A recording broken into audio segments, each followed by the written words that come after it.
Hello and welcome to From the Heart. I'm a heart parent and your host, Sami Glastonbury. Today I'm chatting with Curtis McGrath. Curtis is a gold medal winning Australian Paralympian, former soldier, Order of Australia recipient and father of HeartKid Monty. Curtis and his wife Rachel welcomed their Monty in 2024 as Curtis defended his gold medals in Paris. Rachel and Monty went through their recovery journey after Monty's surgery for transposition of the great arteries, or as we refer to quite commonly as TGA. There is we're all dealt different cards in life and all different experiences. But for me, in my me at the helm, I can't emphasize how much it would have helped me. Having to go through what I went through from my injury in Afghanistan to overcoming my disability but coming to terms with my disability. Mm-hmm. Yep. Finding myself an identity and working towards that. That was hard, and it was hard, but it wasn't as emotionally as difficult as this. Yeah. However, it allowed me to lean on that experience, know my emotions, and understand that I can be upset, I can be angry, I can be frustrated, I can be tired, I can be happy, sad, everything in between, all at the same time. Before we begin, we would like to acknowledge the traditional owners of the lands on which we record.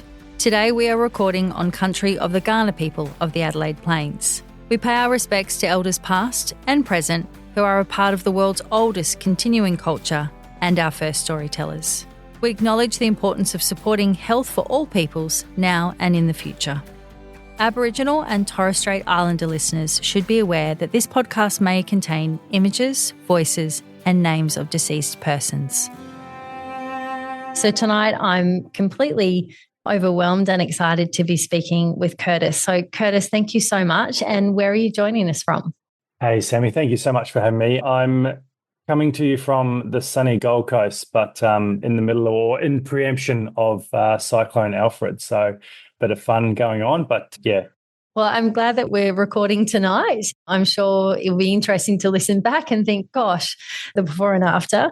So Curtis, we're so grateful to have you joining us. Your family story has resonated with so many, and especially within our community. How are you and Rachel and Monty going at the moment, most importantly? Yeah, we're really good. Monty's hitting all his milestones, in a walker, running around, chasing the dog, crying loudly, doing all the things that you would expect from a little 7-month-old that's just ripping around and starting on solids. And yeah, he's doing really well. And both me and Rachel are just over the moon that we've sort of come out the other side with really little or no complications. And Monty's doing so well. So we're very happy and very fortunate as well. Yeah, no, definitely. Glad to hear it. And yes, we're blessed with what can happen in surgery. And that's wonderful to hear that he's tearing up the floorboards or the tiles or whatever it is that you have. Monty was born with TGA, as we mentioned. So was that detected prenatal or was that after birth? Yeah, it was actually found really early at 13 weeks by the sonographer. Wow, that's really early. Yeah, really early. And just a bit of context that the heart at that stage in Monty was only the size of a peppercorn. And they're not even looking at, they were looking at the heart, but they were looking at the vessels off the top of the heart. And another bit of background, my wife's an ICU doctor, so she has actually looked after TGA babies and wow, knew the words of the sonographer was like, oh, we're just looking for a crossover. And Rach immediately knew what that meant. TGA. And the sonographer's face was like, like this person How knows do you know? what this How do you know? is. Yeah. So yeah. It was all sort of, and I had no idea. I understood that the actual scan was only meant to be like 25 minutes and we were in there for like an hour and a half. So sure. Yeah, it was just sort of this moment where things changed for sure. And that's really early. I know I just gasped at that as I've got 2 HeartKids and one was diagnosed in utero and one only sort of 2 years ago. And that was at 20 weeks. And that felt so confronting at 20 weeks because so much is formed at that morphology scan. And obviously your wife being a doctor and so forth. And at 13 weeks, that's usually when you're just finding out like everything's like tick. You're finding out whether or not you're finding out about the sex of the child. That is a lot to take on. And I appreciate that your wife being a doctor, but still that's a lot to take on so early in the pregnancy. Yeah, it was. And I guess It was all sort of new, especially new for me. I had no idea this even condition existed, as well as most of the other heart conditions that we can have and be born with. Those sort of early days was all about education for me, and H really helped me sort of talk me through it, also showed me a lot of videos and showed me other kids that had gone on to live a healthy and happy life, and really gave me some ease, but also I think it was doing the same thing for her as well. And you're going into it and researching it to the absolute ninth degree or 10th degree. It was very thorough of Rach, but also I think it was how she was able to sort of comprehend about what was about to happen, because in ICU, it can't always be happy endings. That was sort of one of the possibilities as well in those situations, in that environment. And this phase of the whole thing was sort of daunting, because Rach, as an ICU doctor, is looking after someone with all the medical support in the world, with a tertiary level hospital right behind them and around them. However, when you take that child home, it's a whole different story. So we're trying to learn about that and trying to really be proactive in our preparedness and what we're in for. So yeah, it was difficult, but at the same time, I think we were very fortunate in the fact that Rach understood what was happening and what we're in for as well. Yeah, it still doesn't take away that you're being parents for the first time. And I suppose, like you said, it's phenomenal that she has all that medical knowledge and awareness.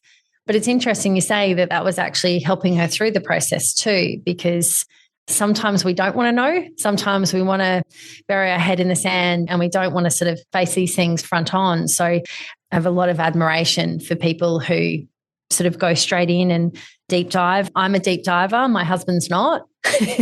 We're very different. That's great that she could help probably explain a lot of those things that a lot in our community probably wait until they get that opportunity to be in front of a doctor to ask those questions. So yeah, but still, nonetheless, your parents, and this is your newborn baby that you haven't even met yet.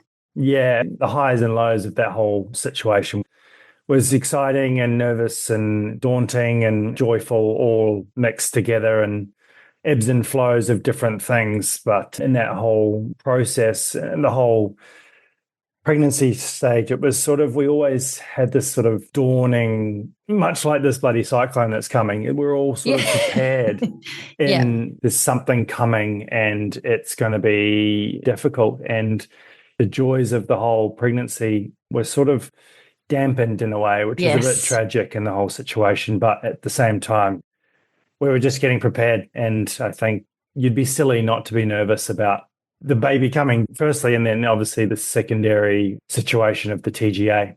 Yeah, for sure. And I think also too, it's that I appreciate you even just sharing it, is that dampening, because there's a lot of families that go through this journey and some find out after they have their baby or it's discovered in utero, and it's kind of, you can't actually prepare either way, if that makes sense. Where you can prepare, like you said, you can absolutely, a bit like the cyclone, you can batten, you can secure everything to make sure nothing flies away. But at the end of the day, until the situation unfolds, how did things go then with the birth? So I'm sure you've mapped it out in your minds, obviously you prepared as much as you can, but how did everything go with the birth and then the subsequent surgery?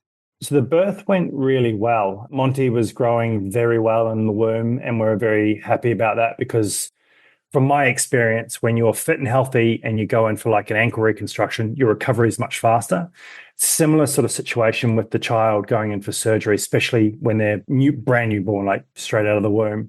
The fatter and chunkier they are, the more reserves they've got to draw on to help them recover and repair. And Monty was 3. Well, we actually don't know how much he was weighing, but it was a bit, because he got whipped away really fast. But the obstetrician pulled him out and about this weight. And then we did brilliant. Yeah, I love 3.8 kilos. So he's nice and chunky. That's a decent size. That's a great size, baby. Yeah, Rach was very relieved to get him out. And I think we had 27. We were in the Mater for the birth in Brisbane, which is, I'm sure many of your listeners are aware, that sort of got a tunnel onto the Queensland Children's Hospital, which is where the surgery for Monty's heart would be conducted. But we also had a dual theatre set up inside the Mater. So we had 27 people in the theatres. Wow. So there was people just to hold the doors. It was a pretty full on, and there were lots of people, lots of moving parts, lots of machines. And it all went really well until they tried to do the sternotomy, which is punching a bigger hole in the walls of, or the wall of the heart to help the kickstart of the flowing of the blood. And it was Sure. really Yes. important for Monty to have this because his oxygenated blood through the TGA situation was going back into his lungs, which is not where it's supposed to be going. It's meant to be going out to the extremities, into your muscles and whatever around your body. And because of that, he was getting very limited oxygenated blood out to his body. So that hole was very, very important. And the sternotomy process could not be done because the walls in his heart were quite strong. And I was like, well, that sounds great, but for this particular situation, not good. Not great, yeah. He went into cardiac arrest, had CPR. Oh, wow. And then was put on to ECMO, which Yes. I don't know what that acronym means or stands for, but it is like a bypass oxygenation machine for the heart-lung system. Pretty much does the whole heart function externally for the body. And he was put on that probably for about 20 to 30 minutes, I think, probably longer, maybe a little bit shorter, but it was literally just to transfer him from the MARTA over into QCH, where they were going to conduct his surgery. So they whipped him through there, got his chest open, and the surgery did the switch, as the surgery is called. And that went really, really well. Everything, the anatomy of the heart, there's a lot of little vessels that are really important in that process, and they're the pulmonary arteries, and they're the arteries that power the heart. And sometimes the anatomy of that, there's sometimes like maybe deep in the tissue, and they have to do a lot of grafting and all that sort of stuff. But Monty's anatomy was very clear cut, very easy to plumb and to make it right again. And all that went really well. All the while, Rach is getting stitched back up from her C-section and got her sort of out of recovery and into her room and allowed for the epidural to wear off a bit. And we then started to wander over, then got the call that Monty's surgery had finished. I think it took about 6.5 hours, which when I say it went really well and simply, 6.5 hours seems a long time. A long time on a little baby heart. Yeah. Yeah. It was sort of the beginning of it all. Well, not the beginning, but the pinnacle, I should say, of it all, really. No. We talk about it, and especially as heart parents, we talk about it. It's almost like the surgery piece is almost where you actually take a sigh of relief because that process has happened. And it sometimes feels weird when you express that to other people outside of our community, but it's like it's touch and go until that point. So it's actually that when they come out the other side, it's like it's just a massive exhale. You're experiencing all of this and this life-changing milestone, and then you've also got the Paralympics going on. I'm still, even when I'm asking you this, I'm trying to wrap my head around everything. What happens next? I should probably go back a little bit. So before the birth and everything, I'd sat down with my coach and talked her through what was happening and the processes of that. I'm training on the Gold Coast. Brisbane MARTA Hospital is about an hour and a half up the road. So a bit of travel here and there, back and forward to do my training. But it allowed me to lay out a nice plan for how we would approach the Paralympics and how we approach the training, the preparation. The Paralympics happen regardless if I'm there or not, but the training has to be I'm there. So it was a matter of me delaying my departure by about 2 weeks. So I would have left the day Monty was born otherwise. Wow. Oh my gosh, Curtis, seriously. Yeah. If I had my time again, I probably would have left a little bit later, again, another 2 weeks, and not done any pre-training before I left. Anyway, Monty's born. All this is going on. He's okay in the basic sense of okay. In the scheme of things, yeah. Well, it was very touch and go. He was very, very sick after the surgery. He swelled up a lot. Oh, little man. Yeah, and I felt quite lost, I would say, because there was nothing I could do. Like, I can't provide anything more than being emotional support for Rachel, and that was it. I can't provide anything. I got no milk. Like, there's nothing I can do. All I can do is be there. And thankfully as well, Rachel's mother, who's a retired nurse, was with us. And that's what allowed me to do what I was able to do for Paris. So I could rip down to the Gold Coast, train for 4 hours, do gym and on water within those 4 hours, and then rip back up to the Gold Coast, or rip down here, do training in the afternoon, stay the night, do training in the morning, and then rip back up. So a bit of driving, which not I was even about that to far, say, But still, I know the Gold Coast Highway very well. Mm-hmm. But what's going through your head? Like, I know you're saying to me now, you're ripping down, you're ripping up, you've got 4 hours. How do you compartmentalize that, Curtis? Because I understand you're a professional athlete. I respect all of that. But also, too, when it's the matters of the heart, literally, as in your loved ones, and what you've just seen Rachel go through, what you've seen, this is your first baby. Like, what's going through your head as you're driving? Yeah, I guess there was a lot of unknowns about where it was going, and probably selfishly was able to be quite removed from it because I was not able to do anything other than support Rachel. Mm-hmm. So it allowed me to focus on what I was doing, on the driving particularly was probably the part where you think. Yes, and that's why I asked, because I figured once you get into that, sorry, is it a canoe or what is it that you get? And kayak, yeah, I do both. Yeah, so, yeah. And I'm thinking once you get in there, you'd probably just flick a switch and you'd go straight into that athlete mode. But it's that drive that I'm thinking about, even as a parent, that exactly that you're providing emotional support to Rachel when you're there, and you know what you do when you get in the water. I think I was listening to an audiobook, or I can't remember what it was. I would not do anything or look at anything or research anything about what was happening.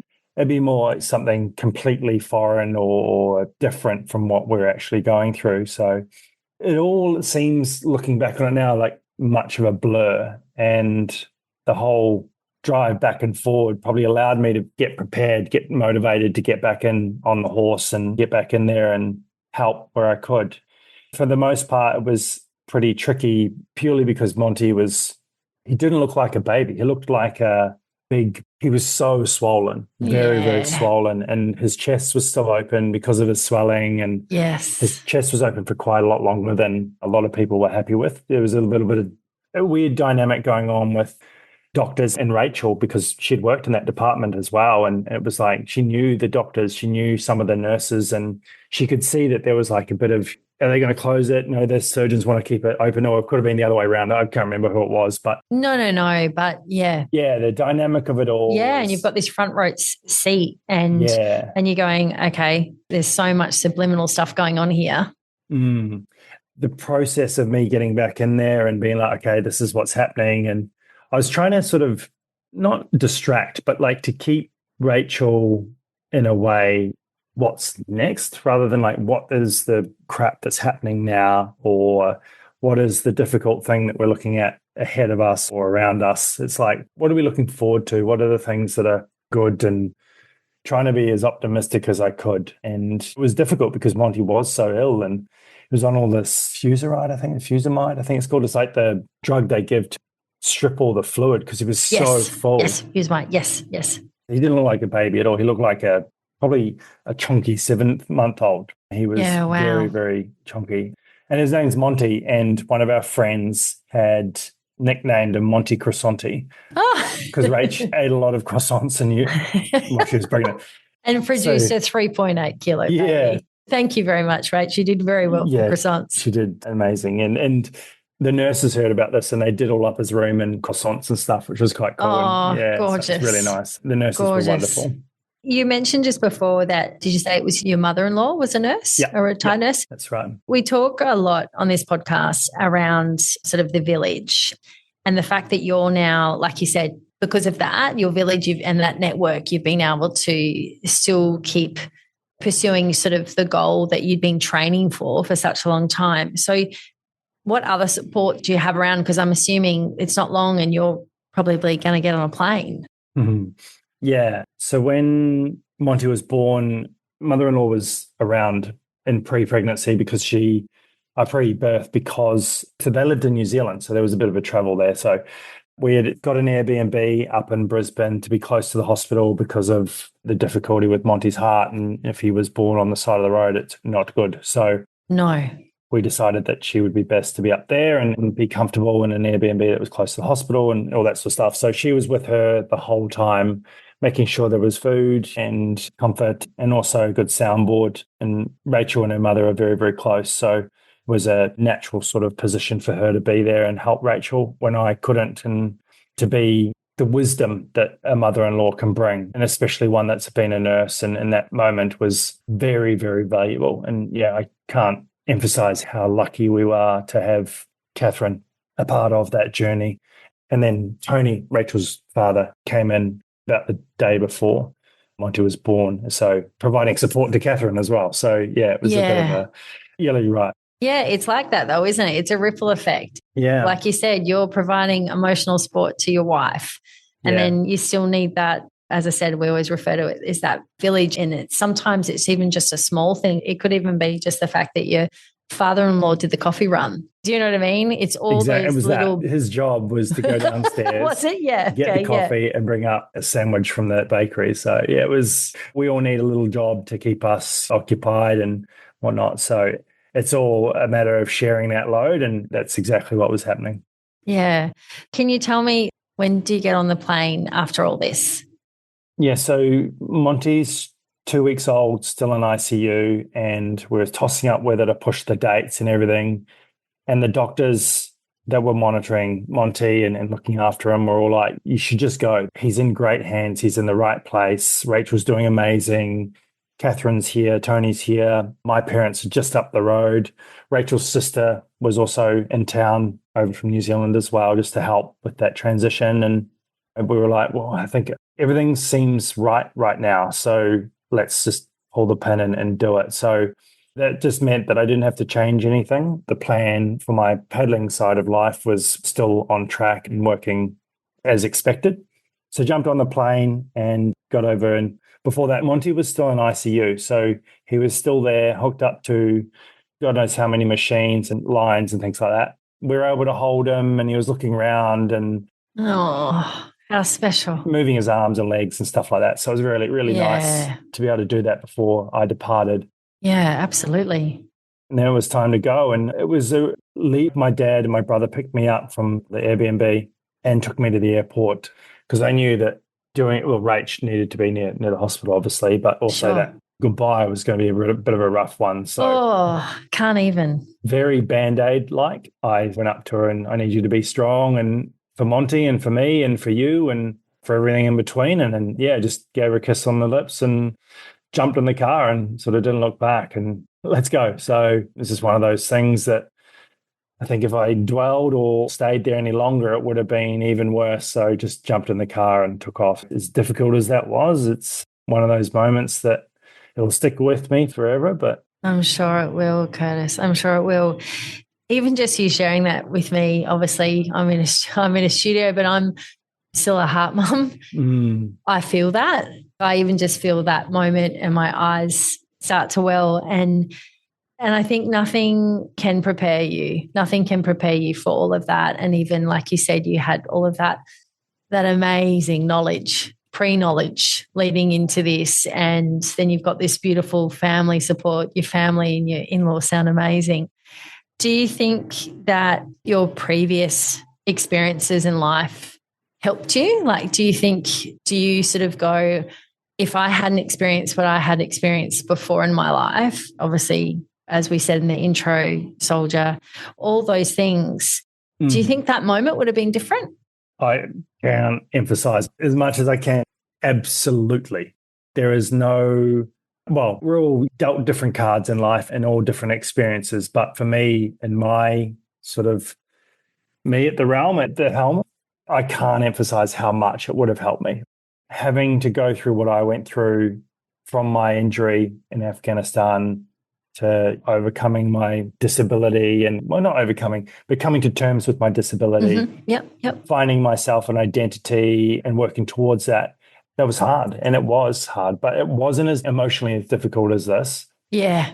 However, it allowed me to lean on that experience, know my emotions, and understand that I can be upset, I can be angry, I can be frustrated, I can be tired, I can be happy, sad, everything in between, all at the same time. And I think that's the gift that I took away from, one of the gifts I took away from being injured in Afghanistan and having to go through that, and learning to be able to deal with those emotions, but also dealing with my actions and understanding that I'm accountable for my actions in it all. And I'm a pretty deadpan sort of person when it comes to a difficult situation. However, it's probably because I've gone through that and I understand that this is what happens. This is how I feel when this happens, or this. None of these things I've ever had before, but they're all similar experiences. And that's, I think, what makes it so, it allows me to draw on those experiences from that time as well. So, yeah. And knowing that the support network that's around me is going to be, again, used and utilized and lent on for this situation as well. Yeah. And thank you so much for even just sharing that and just hearing you be vulnerable about the feelings and where this all began for you too, because exactly that, in life, we don't know what life is going to present. And I'm sure sometimes in the time in your life, you were probably thinking, oh gosh, not another thing. But at the same time, it is a gift, isn't it? Because like you said, you draw upon it. It somehow propels you forward. Yeah, for sure. It's interesting because me and Rach often, we're sitting on the couch having a cup of tea or whatever before Monty was born and half knowing what was ahead of us. And it's a difficult thought to navigate, but it's also a really organic one. And it's why me? And why us? Have we not had it hard enough? Right. Have we done something wrong? And it's really natural to feel that way. I don't think I'm alone in that feeling. I would assume that you've had the same situation in your emotions, and it's difficult. It's just it's the thoughts and the feelings that when you're lying in bed trying to go to sleep, it's the things when you're trying to come to terms with what's ahead of you. But the thing is, the sun's going to come up the next day and you got to lace up your boots or put your prosthetics on or do whatever you have to do to face it. And the world still turns. And without you realizing that it's your actions and your accountability in that moment that allows other people to see that this person's getting on, or what can I do to help this person? Because if they're down in the dumps, it's even more difficult to help someone when they're not being proactive. And not to say that anyone shouldn't ask for help when they're It's a matter of being aware of like where you're at, why you're feeling this, and how do you get around it. And it is exactly the why me does creep in. And, I've had it before and got angry with it and frustrated with it. But as I said, that sun will still come up and some people are relying on you. You have to play a part, be ready for it. And that's, again, so well said. And you're right. I feel every word you're saying, and I know there'd be so many people listening that it'll relate on so many different levels, that it's about that moving forward. It doesn't have to be much. Like you said, it could just be getting out of bed. It could be just getting to the kitchen and whatever, but that moving forward. And like you said, people can then recognize and come in and turn that kettle on for you, or those little things. But the fact that you're up. And so, Curtis, this is now going to, and this is me, I think, just thinking as a mum and also too as a parent, this surely is going to shape also to the way you parent Monty now, even just the start to life that Monty's had. Like, I'm sure prior you probably talked about what it would be like when you're parents. You get married and you're like, oh, and when we have kids and we're going to do this and we're going to holiday over there. Like, I'm sure now that perspective is just, I don't know, more refined or more, it sharpens the things to focus on and to place importance on.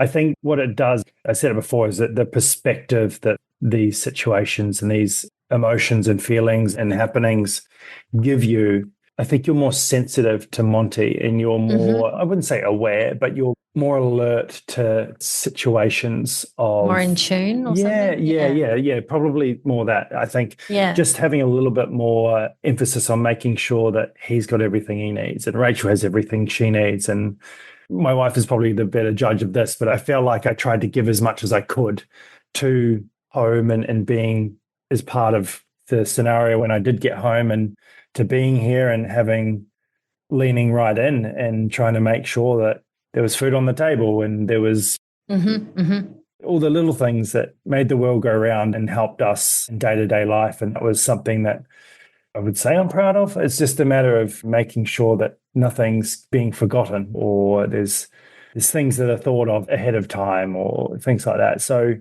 I relied heavily on Rachel to understand the Monty side of things. So I was going away and allowing, or not allowing, but having Rachel have to pick up the burden of it all, coming home, getting used to that rhythm.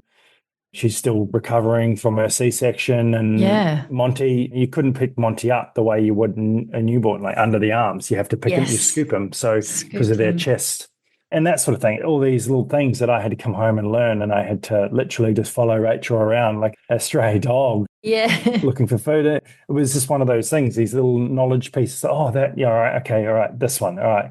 How much water do I mix with that? Or what temperature does this need to be at? All these little things that all parents go through. It was like trying to play catch up. And I feel like I still am. But at the same time, thankfully, Monty's healed. His chest is really good. Everything's working well at home, and it's really nice. So it did feel a little bit daunting getting back. And the whole Paralympic experience was amazing, and things went really well. I come home with a gold medal and a fourth, which I was really devastated about. Sorry, just quietly. Sorry, Curtis, just quietly. Yeah. Yep. I always had that dangling feeling or knowledge that when I get home, this is not holiday. I'm literally working and I'm away, and it was really emotionally difficult to be away. And something that me and Rach spoke about, well, we didn't speak about it, which we should have, is that when you're away during that situation, the communication and the timing of communication needs to be really thought about. I was waking up in the morning and I had like 400 WhatsApp messages and videos and photos, and they were all lovely. However, I was waking up, having my breakfast and going to training, and I couldn't put that aside if I'm flicking through my phone in the morning at breakfast and before training, because I'd literally get to training and they would all start coming in. I think my wife was realizing I was awake because I was over in Europe, right? And so there's a bit of delay, and it was really difficult for me to put that aside because it was in my face, and it was fine. So I just had to lay out like when that communication happened. It had to be around dinner time. She would send it all through, which is like 10 o'clock my time. So after the first training session, then I can reply to it all because I can only text message and then go off to training. So that was really difficult. But the communication in any relationship, especially dealing with someone who's as young and as vulnerable and is recovering, like your child with a heart condition who's recovering, it needs to be really thorough and really understood, and the timing and the approach and how we bring up something that we've done wrong. And that learning process when I got home was quite difficult because I was really tired, Rachel was really tired, and having that communication breakdown in a way that we'd do things that would annoy each other. And any relationship has this, didn't do the dishes or whatever it is, but the communication around that, why didn't you do this? Or how do I do it better? Or it was really good, and we got there in the end. And Rome wasn't built in a day, but it was something that we chipped away at and got there in the end. No, definitely not, Curtis. But I really appreciate you sharing all of that, because I think you're speaking straight from it, and you're speaking to so many people listening that everything you're just saying, I think also too, when it's such an emotionally charged time, there's hormones, there's lack of sleep, there's all these things, and then you're dealing with the medical layer as well. And in your case, you're dealing with, you call it your job. You're flying the flag for Australia, far out. Do you know what I mean? So and like you said, communication is so key, and timing and all of that. It's beautiful that you're willing to share that, because I think it's something we don't talk enough about. I think even in these close unit and in this time, we probably don't talk enough about is not only just the communication, but the timing. The timing, I think, is incredibly important, like you've just shared. We're obviously on the HeartKids podcast, and did you even know about HeartKids, or did you know about heart conditions, or has that just unfolded on this journey for you? I'd seen HeartKids somewhere, and I think it was when I actually did a visit to the Queensland Children's Hospital as part of my role with the QAS, the Queensland Academy of Sport. Athletes would sometimes come and visit the kids and say g'day and flash the medals and things like that. So I did a visit many, many years ago. And I remember seeing HeartKids on one of the walls. So I probably went into the heart ward, cardiac ward. Mm-hmm.